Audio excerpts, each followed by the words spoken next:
Télématin 8h52, Simone et Bintili. Bintili Diallo, c'est vous. Bonjour Bintili. Bonjour à tous les deux. Et Simone, c'est le livre dont vous avez choisi de nous parler ce matin. Cette Simone, c'était la femme de l'écrivain et poète André Breton. Et c'est un tout premier roman qui est signé Léa Chauvel-Lévy. Oui, Léa Chauvel-Lévy, elle est journaliste, commissaire d'exposition et elle a eu l'idée de faire ce roman en parlant avec le petit-fils de Simone qui est galeriste. Elle s'est rendue compte qu'on connaissait bien André Breton, cet écrivain surréaliste, mais très mal sa femme, Simone Rachel Kahn. Comme beaucoup de femmes d'eux, eh bien, elle a été oubliée, complètement niée par l'histoire. Et pourtant, cette Simone, elle est passionnante. Alors, dans le roman, on est dans les années 20. Simone a 23 ans.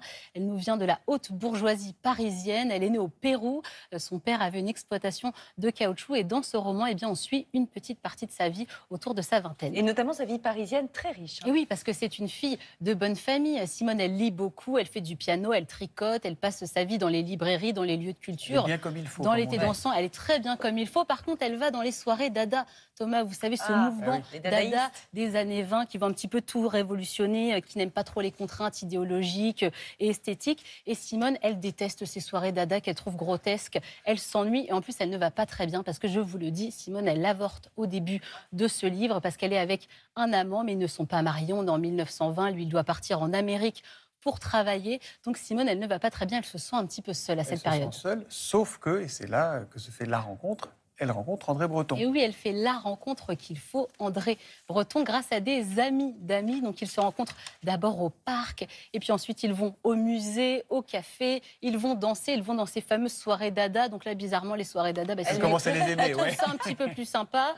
Et le problème, c'est que les parents de Simone n'aiment pas du tout cet intellectuel André Breton. Pourquoi ? Parce qu'il a arrêté ses études de médecine. En plus, il ne gagne pas bien sa vie. Donc vous l'imaginez, les deux amants vont devoir redoubler d'imagination pour pouvoir se voir. Je vous rappelle qu'on est dans les années 20, on s'écrit des lettres, on s'appelle sur le téléphone fixe des parents, on s'offre des livres, on s'envoie des mots doux, on se caresse la joue. Voilà, c'est vraiment les amours des années 20. On n'a plus le droit à la joue, c'est fini ? Si, on peut toujours, mais c'est vrai qu'à l'époque des rencontres sur Internet, c'est vrai que quand on lit ce livre, on se dit que c'était vraiment une autre époque quand même. Et ce qui est passionnant dans ce livre, c'est le Paris bouillonnant des années 20, ce Paris d'après-guerre. Notre Simone, elle passe quand même son temps avec Louis Aragon, Paul Éluard. Elle fait vraiment partie des gens qui font bouger la vie artistique de Paris à cette époque. Et surtout, elle aide le peintre allemand Max Ernst à faire sa première exposition à Paris.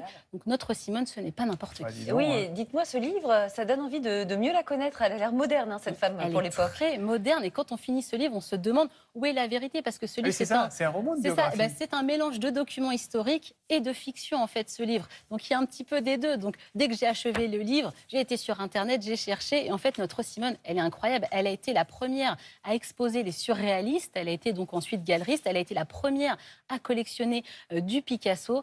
Donc, voilà, c'est vraiment passionnant. Moi, je vous conseille ce livre, Simone de Léa Chauvel-Lévy, et je vous conseille surtout de tout lire sur cette femme qui est vraiment passionnante. Alors, Simone qui n'est pas seule, parce que les femmes sont vraiment à l'honneur, Bintili, en librairie en ce moment. Mais oui, on l'a vu avec la rentrée littéraire. C'est un peu la révolution féministe en librairie. N'ayez pas peur de ce mot, mais c'est vrai qu'on a beaucoup d'autrices en ce moment qui sont reçues en télé, en radio. On a beaucoup de papiers sur elles, et dès qu'elles ouvrent la bouche, c'est vrai qu'il y a une polémique parce qu'elles veulent changer un peu notre modèle, nous faire réfléchir sur notre modèle de société. Alors on a bien sûr Mona Chollet, il y a aussi Alice Coffin, Rokhaya Diallo, Lorraine Bastide, Pauline Armange. Et donc j'ai rencontré une libraire qui décrypte un petit peu pour nous ce phénomène actuel en librairie. Écoutez. Depuis la rentrée de cette année, les tables se chargent d'ouvrages féministes, même hors rayon féminisme, parce qu'on n'a plus de place. Dans les autrices phares du moment, on a évidemment Mona Chollet avec Réinventer l'amour. Le phénomène Mona Chollet, c'est vraiment un phénomène, enfin, c'est vraiment un livre où on sait que les gens vont venir l'acheter en masse, surtout des femmes entre 20 et 30-40 ans, et qui ont un peu ouvert les yeux sur certains phénomènes et qui ensuite m'ont demandé d'autres ouvrages et qui se sont mis à lire des choses beaucoup plus pointues, beaucoup plus révolutionnaires. Je pense que c'est vraiment ça qui fait la force de ces ouvrages, c'est que c'est vraiment accessible et lisible, même si on n'est pas universitaire, même si on n'est pas intéressé par le sujet à la base.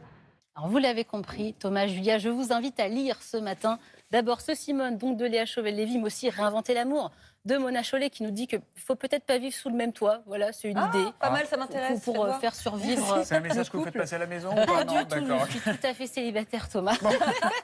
Voilà, le message chez Lisée, n'importe quoi, ça élève toujours l'esprit. On n'a qu'un seul problème avec vous, c'est que vous donnez envie d'éteindre la télé. Donc ça, c'est quand même non, absolument Non, problématique. mais c'est vrai que le message est passé, il faut lire.